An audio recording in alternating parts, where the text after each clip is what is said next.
1500 വേണ്ടി നിങ്ങൾ 150 വിട്ടുകളയുമോ? കഴിഞ്ഞ ദിവസം ഞാനും വൈഫും കൂടെ കുമാരനല്ലൂർ ജംഗ്ഷൻ വഴി രാത്രി ഒരു 11 മണിക്ക് ശേഷമായിട്ട് യാത്ര ചെയ്യുകയാണ്. നിധിക്കാണെങ്കിൽ നല്ല വിശപ്പ്. ഞാൻ ഓൾറെഡി ഭക്ഷണം കഴിച്ചുകൊണ്ട് എനിക്ക് വിശപ്പില്ല. വിശപ്പടക്കാനായിട്ട് ഒരിടം തപ്പി ഞങ്ങൾ എത്തിച്ചേർന്നത് കുട്ടനാടൻ തട്ടുകട എന്ന് പറഞ്ഞ കുമാരനല്ലൂർ ജംഗ്ഷനിലുള്ള ഷോപ്പിലാണ്. അവിടെ വന്നപ്പോഴാണ് ഞങ്ങൾ അറിയുന്നത് അത്യാവശ്യം നല്ല തിരക്ക്. കാരണം അന്ന് നമ്മുടെ നന്ദഗോവിന്ദം ഭജൻസിൻ്റെ പ്രോഗ്രാം കുമാരനല്ലൂർ അമ്പലത്തിൽ അത് കഴിഞ്ഞിട്ട് വന്ന ആൾക്കാരാണ് അവിടെ ഉള്ളത്.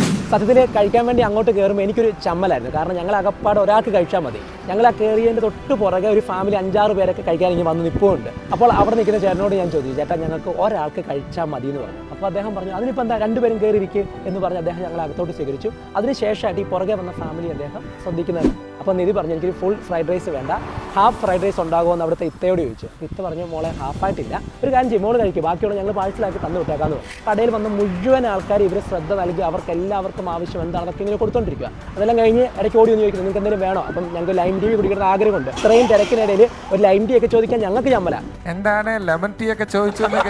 അപ്പോൾ ഞങ്ങൾ ലൈം ടീ കിട്ടുമോ എന്നാ ചോദിക്കുക. അതിനിപ്പോൾ എന്താ എന്ന് പറഞ്ഞ് ഓടിക്കൊണ്ടുവന്ന് 2 ലൈം ടീ ഒക്കെ തന്ന് ഞങ്ങൾ ആ ഭക്ഷണം കഴിച്ച് അവിടെ നിന്ന് ഇറങ്ങുന്ന സമയത്ത് ഞാൻ ആ ഇത്തയോട് പറഞ്ഞ കാര്യം ശരിക്കും ഞങ്ങളുടെ വയറും നിറഞ്ഞു, ഞങ്ങളുടെ മനസ്സും നിറഞ്ഞു. കാരണം അവർ ഞങ്ങളെ പരിഗണിച്ച രീതി കണ്ടിട്ടാണ്. ഞങ്ങളിൽ നിന്ന് ആകപ്പാട് അവിടെ 150 രൂപയുടെ കച്ചവടം നടന്നിട്ടുള്ളൂ. ഞങ്ങളുടെ പുറകെ വന്ന ഫാമിലിനൊക്കെ 1500 കച്ചവടം ഉറപ്പായിട്ടും കിട്ടും.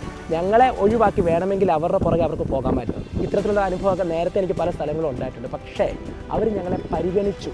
ആ പരിഗണിച്ച് കിട്ടിയതിൻ്റെ ഗുണം എന്താണെന്ന് ചോദിച്ചാൽ പിന്നീട് എപ്പോഴൊക്കെ ഞങ്ങൾ അതിലെ പാസ് ചെയ്തിട്ടുണ്ടോ അവിടെ നിന്നാണ് ഭക്ഷണം കഴിച്ചേക്കുന്നത്.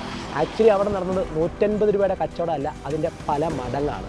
നമ്മൾ ഈ സെയിൽസിൽ ഏറ്റവും അധികം പഠിച്ചിരിക്കേണ്ട ഒരു കാര്യം ഈ ബന്ധങ്ങൾ സ്ഥാപിക്കാനുള്ള കഴിവാണ്. അതാണ് കുട്ടനാടൻ തട്ടുകടയിലെ ആ ഇത്തയും ഇക്കയും കൂടെ ഞങ്ങളെ കാണിച്ചത്. ഇത്തരത്തിൽ ബന്ധം സ്ഥാപിക്കുക എന്നുള്ളതാണ് ഒരു സെയിൽസ് പേഴ്സൺ ഉണ്ടാകേണ്ട ഏറ്റവും വലിയ ഗുണം. ഇന്ന കടയിൽ പോയി നമ്മൾ സാധനം മേടിക്കുന്നത് ആ സാധനം മറ്റു കടയിൽ കിട്ടാത്തതുകൊണ്ടല്ല, അവിടുത്തെ ആ ചേട്ടനും ചേച്ചിയും ഇതുപോലെ നടത്തുന്ന ഒരു ഇടപെടൽ കൊണ്ടാണ്.